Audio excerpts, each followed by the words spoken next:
목이 아프면서 눈 부위가 뻑뻑하거나 자고 일어났는데 감이 걸린 것 같이 목이 안 돌아간 적이 있으신가요? 그럼 단순히 승모근이 뭉친 게 문제가 아닐 수 있습니다. 승모근은 오히려 무너지고 있는 목과 흉곽을 대신 붙잡고 있는 마지막 안전벨트일 수 있습니다. 계속 승모근만 세게 누르면 순간은 시원해도 몸은 더 방어적으로 굳을 수 있습니다. 하지만 원인을 보는 순서만 바꾸면 같은 마사지로 통증 없이 오래가는 방향으로 바뀔 수 있습니다. 오늘은 목 통증 중에서도 많은 분들이 놓치는 근육, 경판상근이라는 근육 관점에서 왜 목이 뻣뻣해지고 눈 뒤쪽까지 아플 수 있는지 쉽게 설명드리겠습니다. 경판상근은 목 뒤쪽에 깊은 곳에 있는 근육입니다. 겉에서 바로 만져지는 근육은 아니고 승모근이나 견갑거근 같은 근육 아래쪽에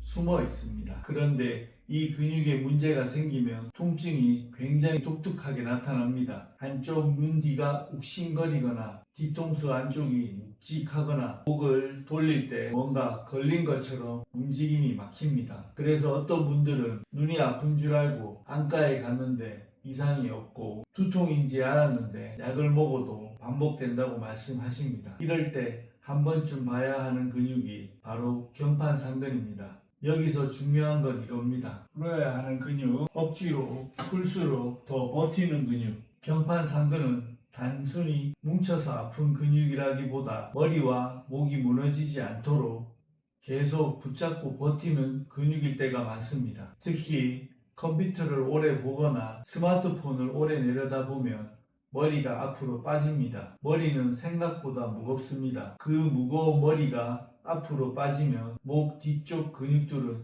하루 종일 일을 하게 됩니다. 그래서 경판상근은 쉬지 못합니다. 이게 반복되면 근육 안에 예민한 지점, 즉 트리거 포인트가 생기고 방사통은 눈 뒤쪽이나 뒤통수로 퍼질 수 있습니다. 여기서 전문가들이 꼭 보는 포인트가 있습니다. 고개 회전입니다. 정상적으로 고개를 좌우로 돌렸을 때 부드럽게 돌아가야 합니다. 그런데 한쪽으로 돌릴 때 목이 뻣뻣하고 어깨가 같이 올라가고 턱이 앞으로 빠지면서 돌린다면 이건 단순히 목이 굳었다가 아닙니다. 목이 회전을 제대로 못하니까 다른 근육들이 대신 끌고 가는 겁니다. 특히 경판상근만 보는 게 아니라 견갑거근, 흉쇄유돌근, 후두하근, 그리고 경추 1번, 2번이라고 부르는 환축관절까지 같이 봐야 합니다. 왜냐하면 목의 회전의 큰 부분은 목 전체가 아니라 위쪽 목뼈,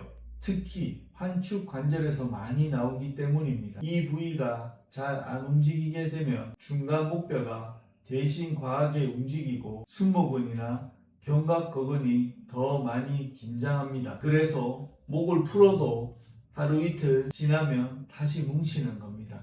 원인이 남아있기 때문입니다. 간단하게 확인 한번 해보세요. 고개를 오른쪽, 왼쪽으로 천천히 돌려보세요. 이때 중요한 건 얼마나 많이 돌아가느냐보다 어떻게 돌아가느냐입니다. 어깨가 같이 올라가는지, 턱이 앞으로 빠지는지, 눈 뒤쪽이나 뒤통수가 당기는지, 한쪽만 유독 막히는지, 고개보다 몸통이 먼저 따라가는지 이런 거 보이면 목의 회전 시스템이 깨져 있을 가능성이 있습니다. 그럼 어떻게 해결해야 할까요? 무조건 세게 누르는 게 답이 아닙니다. 물론 경판상근 주변에 예민한 트리거 포인트를 부드럽게 이완해 주는 건 도움이 됩니다. 하지만 그것만 하면 부족합니다. 순서가 중요합니다. 첫 번째, 목이 방어하지 않게 만들어야 합니다.